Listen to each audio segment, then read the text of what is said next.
अस्सलाम वालेकुम viewers, I am Hina Mahjabeen. I hope you all will be fine.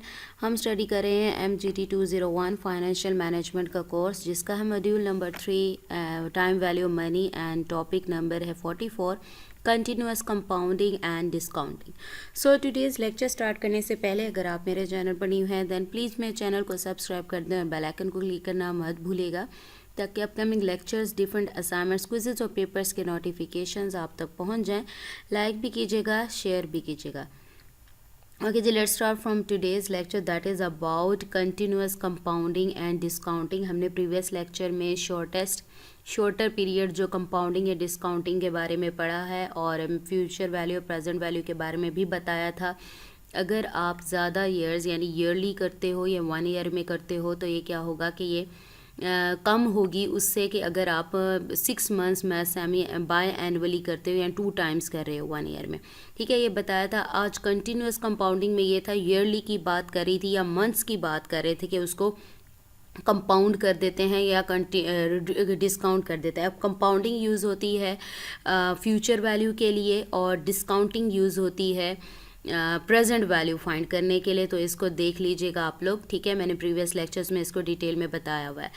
अब यहाँ पर बात हो रही है कि अगर मैं चाहूँ, पहले मैंने ईयर की बात की या मंथ्स की बात की, लेकिन अगर मैं कंटिन्यूसली इसे रिड्यूस करना चाहूँ टू हाफ ईयर करना चाहूँ, मंथ्स में, एक मंथ में, वीक में, डे में और मिनट, सेकंड और इवन इससे भी कम फ्रैक्शन में करना चाहूँ तो मीन्स मैं कंटिन्यूस कंपाउंडिंग और कंटिन्यूस डिस्काउंटिंग कर रही हूँ।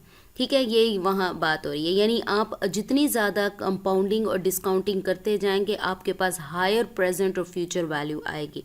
अब इसके लिए फॉर्मूला भी है जो मैं आप लोगों को भी दिखा देती हूँ। So let's read it. We have discussed the shorter period compounding and shorter period discounting, where the compounding or discounting periods are reduced from 1 year. यानी 6 मंथ्स की बात की थी या हमने बात की थी 1 ईयर की। नाउ इफ द कंपाउंडिंग और discounting periods are reduce to 2 और 4 और 12 और 52 और 365, the effect will be higher and higher. यानी कंपाउंडिंग और डिस्काउंटिंग करने से प्रेजेंट वैल्यू और आपकी जो फ्यूचर वैल्यू वो हायर एंड हायर होती जाएगी।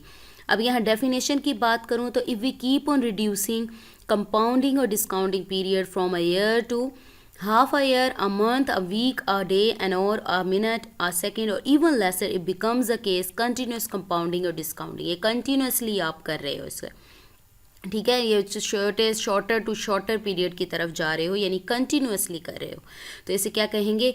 कंटिन्यूस कंपाउंडिंग और कंटिन्यूस डिस्काउंटिंग।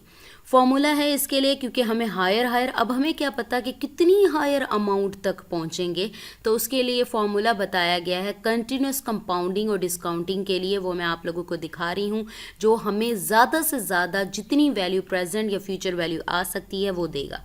ठीक है, the formula for future value with continuous compounding FVN is equal to PV। FV means future value, PV means present value. E एक constant यहाँ पर use किया है जिसकी फिक्स वैल्यू होगी। जैसे वेरिएबल्स की अगर बात करूँ तो उनकी वैल्यूज़ चेंज होती है, यानी आप फाइंड करते हो, लेकिन जो कांस्टेंट्स होते हैं उसकी प्री डिफाइंड वैल्यू होती है जिसको आप चेंज नहीं कर सकते।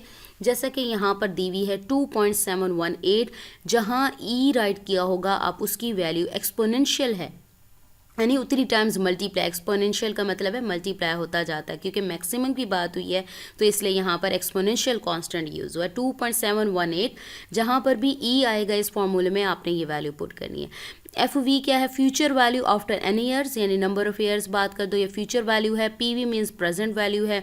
फॉर्मूला आपके पास इसी तरह से फ्यूचर प्रेजेंट वैल्यू का भी है, जस्ट डिफरेंस क्या है? -R multiply n।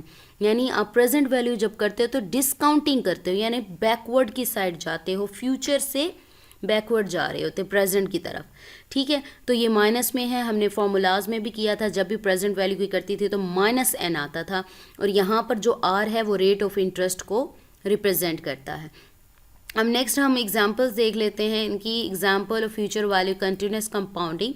RS 100 rupees continuously compounded, यहाँ आपको बता दिया। ठीक है, 10% पर एनम रेट है, यानी स्मॉल r की वैल्यू आपके पास आ गई 10% फॉर 2 ईयर्स। n यानी मेरे पास है 2 ईयर्स। n कहाँ कहाँ लिखा हुआ है? FVN लिखा हुआ था फॉर्मूले में, FVN n यहाँ 2 आ जाएगा, यहाँ n है यहाँ 2 आ जाएगा। आर आपको 10% है, परसेंट को डेसिमल में करने के लिए परसेंट की जगह आप क्या करते हो, डिवाइड 100 करते हो। तो 10 divide 100 answer will be 0.1 multiply n क्या है 2 ईयर्स हैं, 2 लगेगा। ई एक्सपोनेंट जो एक्सपोनेंशियल कांस्टेंट है उसकी वैल्यू मैंने आपको ऊपर दिखाई है, वो थी 2.718 एज इट इज़ यूज़ करोगे। और यहाँ पर जो आपकी प्रेजेंट वैल्यू है वो 1000 रुपीज़ है। तो मैंने इसे सॉल्व किया है यहाँ पर स्टेप बाय स्टेप। V2 यानी फ्यूचर वैल्यू या सेकेंड ईयर की कर लो या फ्यूचर वैल्यू कर लो, 0.1 मल्टीप्लाई 2 आंसर होगा हमारे पास 0.2।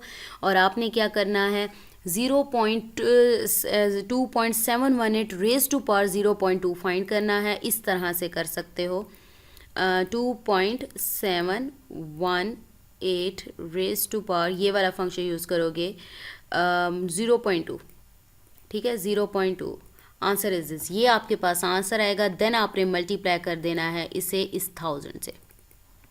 आंसर विल बी, ये देखें, ये देख लें आप नीचे, ये आ जाएगा आपके पास, ठीक है 1221.3 राउंड ऑफ कर लो, 5 या 5 से ज़्यादा हो तो यहाँ पर 8 हो जाता है, ठीक है। ये तो हमने कर ली फ्यूचर वैल्यू। इसी तरह से हम लोग कर सकते हैं प्रेजेंट वैल्यू फाइंड कर सकते हैं। If 1000 rupees continuously discounted 10% per annum, यानी इसका इंटरेस्ट रेट है फॉर 2 ईयर्स, यानी 2 ईयर्स, सेम वही एग्जांपल है, जस्ट आपने क्या करना है, इसकी वैल्यू फाइंड करनी है। एफ वी क्या है, फ्यूचर वैल्यू क्या है, मेरे पास 1000 रुपीज़ है। एक्सपोनेंशियल कांस्टेंट की वैल्यू 2.718 है, ये प्री डिफाइंड है यानी फिक्स है, आपने इसको चेंज नहीं करना। माइनस आर क्या है, इंटरेस्ट रेट 10% है, 10 को 100 से डिवाइड करो 0.1 आ जाएगा। मल्टीप्लाई एन क्या है, 2 ईयर्स हैं, तो अगेन इसको माइनस 0.1 मल्टीप्लाई 2 आ जाएगा 0.2। अगेन आपने इसको फाइंड करना है, माइनस को प्लस में करने के लिए मैं नीचे ले आई हूँ, ठीक है, तो नीचे लाएंगे 1/2.718 रेज टू पावर 0.2, माइनस में नीचे जाके प्लस है, 1 को डिवाइड कर दूं, अगर मैं 2.718 रेज टू पावर 0.2 आंसर निकालूं तो मैंने ऊपर आपको निकाल कर दिखाया है, तो ये आंसर आएगा। इसे 1 डिवाइडेड बाय ये वैल्यू करो तो ये आंसर आएगा, मल्टीप्लाई 1000 करें तो आपके पास ये आंसर आ जाएगा। तो ये मैक्सिमम से हायर टू हायर यानी मैक्सिमम आपकी वैल्यू है, जो कि कंटिन्यूस कंपाउंडिंग यानी ईयर में तो करते थे, मंथ में, वीक और मिनट, सेकंड, इवन फ्रैक्शन में भी करते हो, तो आपके पास हाईएस्ट जो अमाउंट आएगी फ्यूचर वैल्यू और प्रेजेंट वैल्यू, वो इस फॉर्मूले से आप फाइंड कर सकते हो। So we have completed our today's lecture that was about continuous compounding and discounting. इसके जो डिस्काउंटिंग और कंपाउंडिंग के जो फार्मूलाज हैं ये अच्छे तरीके से कीजिएगा, एग्ज़ाम में आ सकते हैं, फाइंड करने के लिए दे सकते हैं, प्रैक्टिस कीजिएगा। सो मुझे अपनी दुआ में याद रखिएगा, अपना ख्याल रखिएगा, टेक केयर, अल्लाह हाफिज़।